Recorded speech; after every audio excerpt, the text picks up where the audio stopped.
Amelia Earhart, A Legend in Flight.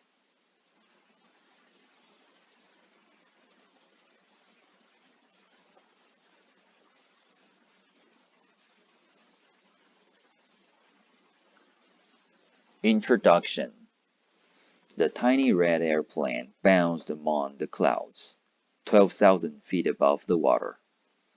Below, icebergs jutted out of the cold waves. Giant black storm clouds lay ahead. The year was 1932. The airplane carried Amelia Earhart, one of the most famous pilots in the United States. She had been the first woman to ride in an airplane over the Atlantic, although a man flew the plane. Now, if she made it, she would be the first woman to fly an airplane over the Atlantic herself. And she would be the first person, male or female, to have crossed the Atlantic in an airplane twice. But first, she had to succeed.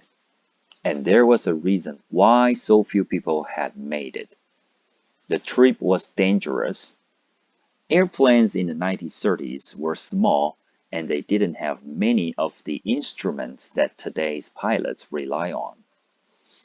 A pilot had to go by her sense of sight and how the plane failed, keeping tight control of the airplane for hours at a time. The black clouds ahead were too large to fly around, so Amelia pointed the little plane right into them. The rain soon turned to ice. The plane's controls froze, sending it into a tailspin. As the plane plummeted toward the water, Amelia struggled to get control. Finally, the warmer air below the clouds melted the ice. Amelia was able to pull the plane out of its spin. Many hours later, Amelia set the plane down in Londonderry, Ireland. She had done it. She had crossed the Atlantic Ocean in an airplane she flew herself. Before this flight, she had already been famous.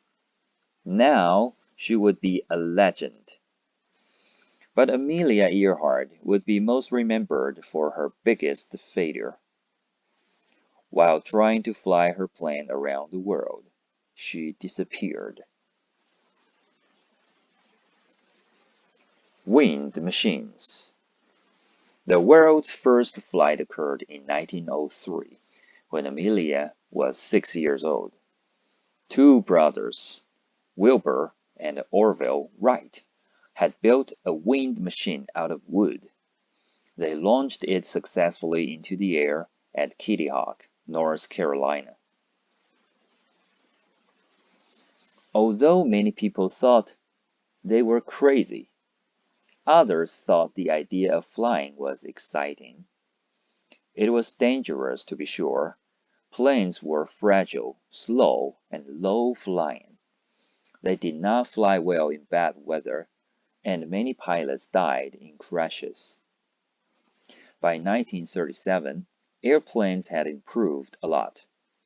The first airlines had begun carrying passengers on short routes, mostly over land. Engineers designed better airplanes, and pilots like Amelia had learned to fly them more safely, but accidents still happened. Kansas youth. Anyone who knew Amelia as a child could hardly have been surprised by her later accomplishments. She was born in Atchison, Kansas, on July 24, 1897. She spent most of her time at her grandparents' home with her cousins and friends. They climbed around the banks of the Missouri River. Amelia led expeditions into caves, and she loved to ride horses. She made up games for the children to play in her grandfather's barn. She and her sister, Muriel, were such active children that their mother made bloomers for them to wear. Unlike dresses, Bloomers allowed the girls to run and ride and climb just as the boys did. At that time, most girls were not allowed to be so active, but Amelia was determined. Amelia's happy childhood came to an end when she was 11. Her parents took Amelia and Muriel to live in Iowa, but her father couldn't find a job. The family moved several more times. Amelia made very few new friends. When Amelia was 21, her family moved to California. One day she attended an air show. The airplanes dazzled her, flying in loops and doing stunts. After that, Amelia didn't finish college. She knew she wanted to fly. With her parents' help, Amelia took piloting lessons and saved enough money to buy an airplane. Before long, the young woman was flying in air shows herself. Time to fly. When she wasn't flying, Amelia moved to Boston and found a job at Dennison House. It was a place where poor people, especially children, could receive help. She loved her work there, and she was good at it. She was making a name for herself. But then, the opportunity of a lifetime presented itself.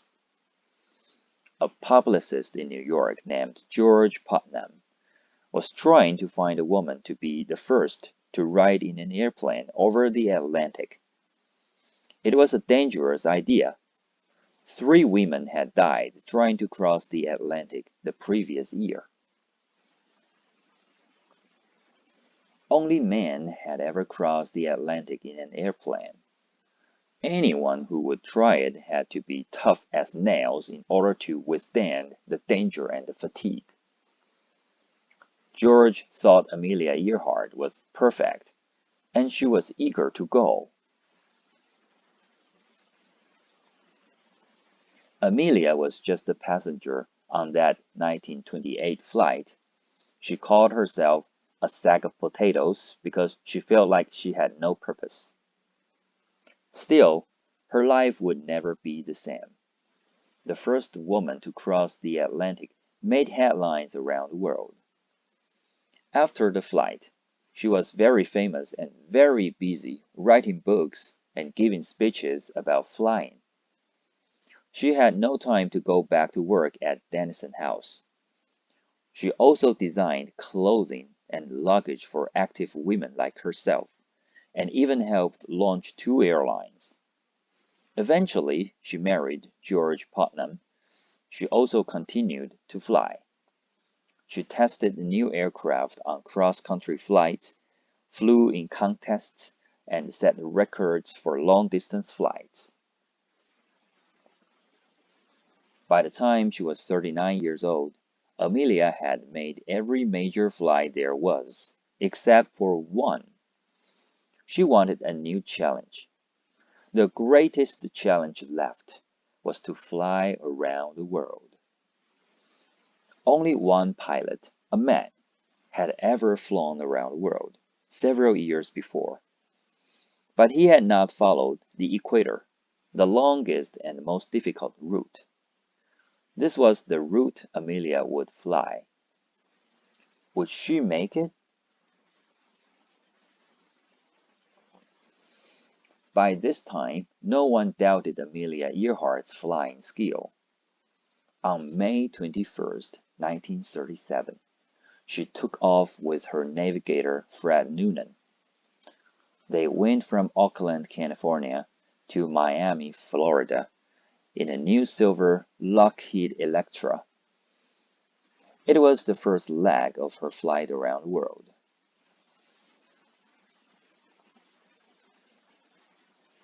Last flight. Amelia and Fred first stopped the Electra in Miami, Florida. The new plane had crossed the entire North America continent, passing its first test.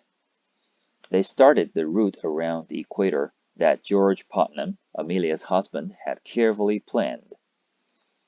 Each stop was uneventful. They flew to South America, Africa, India, Asia, and Australia. It appeared that Amelia Earhart would once again pull off a historic flight without a hitch.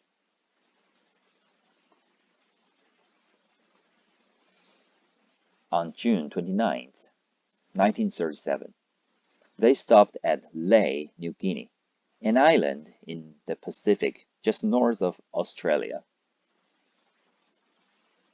There, Amelia and Fred enjoyed their usual routine.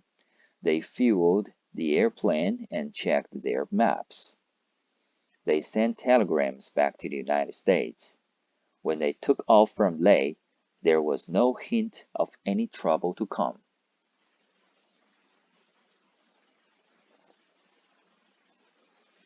As they neared Howland Island, the next stop, their radio messages became odd.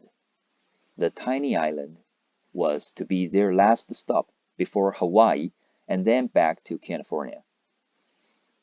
The U.S. Coast Guard cutter Itasca waited offshore to receive the Electra's radio signals and help it find the island.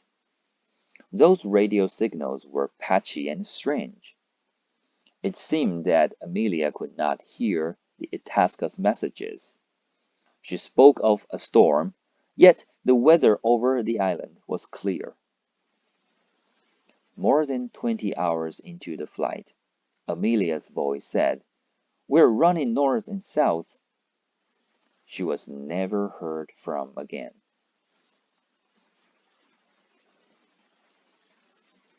What happened to Amelia? This question still haunts people today. The Itasca, along with the U.S. Navy, began searching for Amelia's plane immediately. The Navy thought she may have gone down in a storm to the northwest of Howland Island. The search continued for weeks. No sign of the plane, Amelia, or Fred was ever found. After a year of searching, Amelia's husband, George Putnam, concluded that she had perished at sea. But is that the full story?